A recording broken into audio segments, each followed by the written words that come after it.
Halo semuanya, setelah lama tidak update, kali ini kita akan melanjutkan kembali alur cerita manhwa Dewa Gacha. Jangan lupa di like dulu bagi kalian yang suka dengan videonya. Dan tanpa banyak berbasa-basi lagi, kita langsung saja menuju ke pembahasannya. Cerita berlanjut. Setelah berhasil menghabisi anggota organisasi Black Reaper dan juga monster laba-laba taring hitam, Xiao Ruosui pun mengumpulkan banyak kristal core dari musuh yang berhasil mereka kalahkan. Dan Xiao Ruosui pun berkata, orang-orang di organisasi Black Reaper sangat murah hati sekali. Mereka memberi kami begitu banyak kristal core dan material berharga lainnya. Tentu saja, Ma Baohao pun juga merasa senang karena dia belum pernah mendapatkan harta rampasan sebanyak ini dan berkata, ditambah dengan kristal core dari monster laba-laba taring hitam dan juga laba-laba taring besi, kali ini kita mendapatkan harta yang sangat banyak. Baiklah, kita masukkan semua kristal core ini ke dalam tas. Dan jangan lupa, kita ambil juga senjata-senjata dari organisasi Black Reaper, karena senjata mereka cukup bagus, ucap Xiao Ruosui yang terlihat sangat menikmati momen pada saat ini. Kemudian, setelah memasukkan semua kristal core yang ada di sana, Xiao Ruosui pun bangkit lalu berkata, setelah kita sampai di akademi, kita akan membagikan semua harta rampasan yang kita dapatkan secara adil. Baiklah kakak Xiao, ucap para anggota timnya menjawab.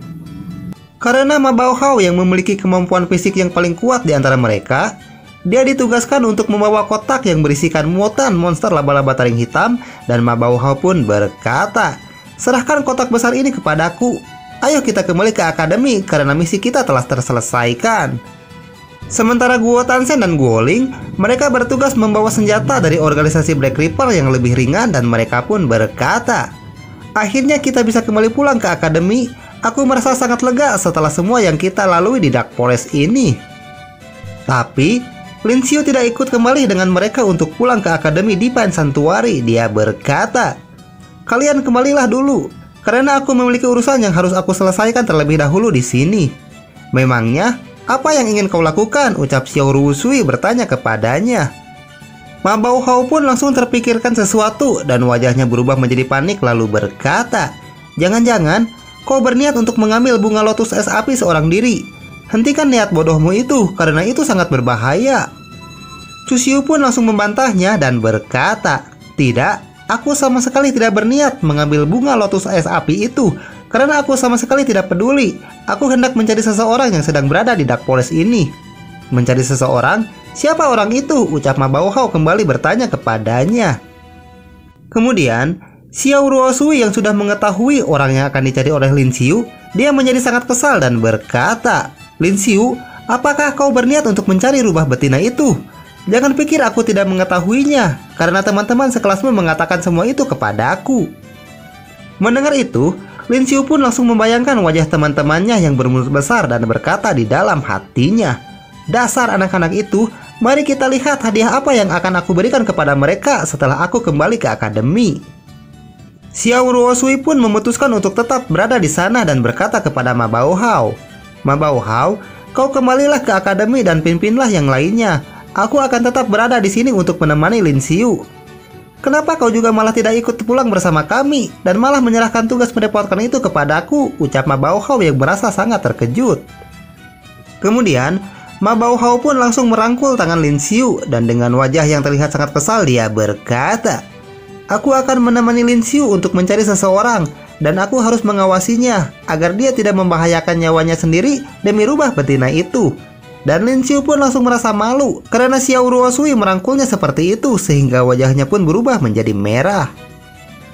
Lin Xiu pun langsung melepaskan tangan Xiao Ruosui dan dengan wajah yang terlihat pucat dia berkata, kakak Xiao, kau tidak perlu melakukan hal itu karena aku tidak selemah yang kau pikirkan. Tapi Xiao Ruosui tetap teguh dengan pendiriannya dan menatap ke arah Lin Xiu dengan tatapan mata yang tajam.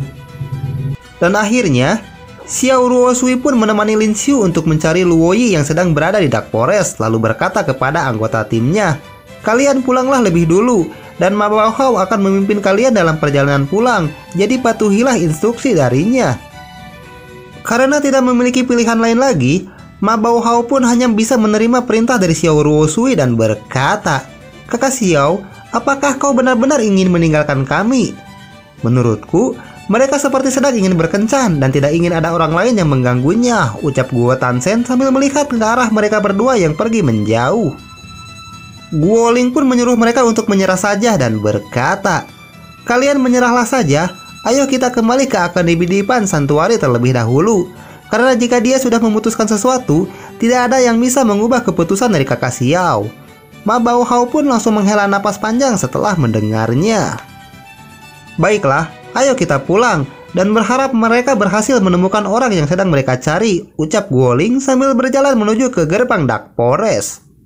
Sementara itu, setelah masuk lebih dalam ke kegelapan Dark Forest, Lin Xiu dan Xiao Ruosui menemukan banyak orang yang tergeletak di sana. Sepertinya mereka telah bertarung dengan sesuatu yang cukup kuat. Xiao Ruosui pun memeriksa keadaan salah seorang dari mereka dan berkata, "Tidak ada bekas luka dari serangan makhluk berevolusi. Sepertinya mereka telah bertarung dengan seniman bela diri lainnya." Sementara Lin Xiu, dia merasa ada sesuatu yang aneh dengan keadaan tubuh orang-orang itu. Setelah dilihat secara seksama, Lin Xiu pun terkejut karena melihat bekas serangan yang ada di tubuh orang itu dan langsung mencoba untuk membalikkan tubuhnya agar bisa melihatnya lebih jelas. Rupanya, orang itu telah dikalahkan menggunakan serangan elemen es dan Lin Xiu pun berkata, bekas luka serangannya sangat kuat dan tepat mengenai organ vitalnya, dan juga orang yang melakukannya bisa menggunakan serangan elemen es dengan sangat baik. Dan Lin Xiu pun langsung terpikirkan bahwa yang bisa menggunakan serangan seperti itu adalah Luo Yi, lalu kembali berkata, "Tidak salah lagi, yang bisa menggunakan serangan seperti ini hanyalah Luo Yi. Berarti dia baru saja berada di sekitar sini." Kemudian, Lin Xiu pun bangkit dan melanjutkan perkataannya, "Kakak Xiao, sepertinya mereka telah dihabisi oleh Luo Yi.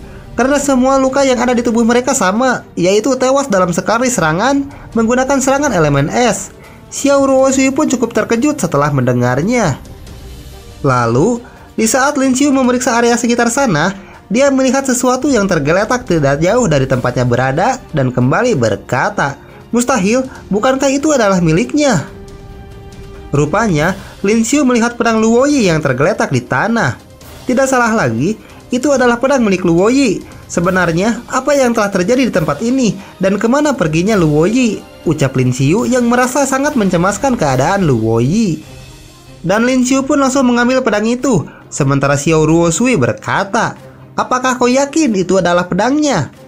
"Tidak salah lagi, ini adalah pedangnya. Aku tidak bisa mempercayainya karena dia tidak pernah meninggalkan pedangnya seperti ini," ucap Lin Xiu dengan wajah yang terlihat pucat. Setelah itu, Lin Xiu pun menyarankan pedang Luo Yi di punggungnya dan kembali berkata, "Jika Luo Yi meninggalkan pedangnya seperti ini, ada kemungkinan dia sedang dalam keadaan kritis. Aku rasa dia belum jauh dari tempat ini. Sebaiknya kita bergegas untuk mencarinya." Lin Xiu pun langsung berlari untuk mencari Luo Yi dan kembali berkata, "Tanpa senjatanya, keadaannya bisalah sangat berbahaya. Aku harus menemukannya secepat mungkin." Sementara Xiao Ruosui, dia terlihat cemburu melihat sikap dari Lin Xiu dan berkata, "Sepertinya dia sangat mengkhawatirkan rumah betina itu. Kenapa aku merasa sangat kesal melihat sikapnya yang terlihat sangat khawatir seperti itu?" Kemudian, Xiao Ruosui langsung menghentikan Lin Xiu dengan menarik bajunya dan kembali berkata, "Saat aku diserang oleh orang-orang dari organisasi Black Reaper, aku tidak melihatmu sangat khawatir sehingga membuatmu terburu-buru seperti ini. Kakak Xiao, situasi ini berbeda dengan yang sebelumnya karena Luo Yi sedang tidak mempunyai senjata saat ini," ucap Lin Xiu yang berusaha untuk meyakinkan Xiao Ruosui. Lin Xiu kembali berkata, "Karena pada saat itu kita berjumlah 6 orang, tapi Luo Yi sendirian saat ini. Jika kita tidak segera menemukannya, aku khawatir sesuatu yang buruk akan terjadi kepadanya."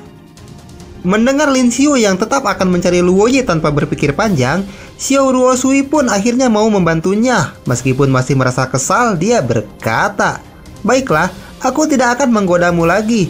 Lihatlah jejak kaki yang berantakan dari sebelah sana. Sepertinya Luo Yi dikejar oleh mereka dari arah itu. Meskipun kau merasa sangat khawatir kepadanya, tapi paling tidak, gunakanlah otakmu untuk berpikir dengan jernih."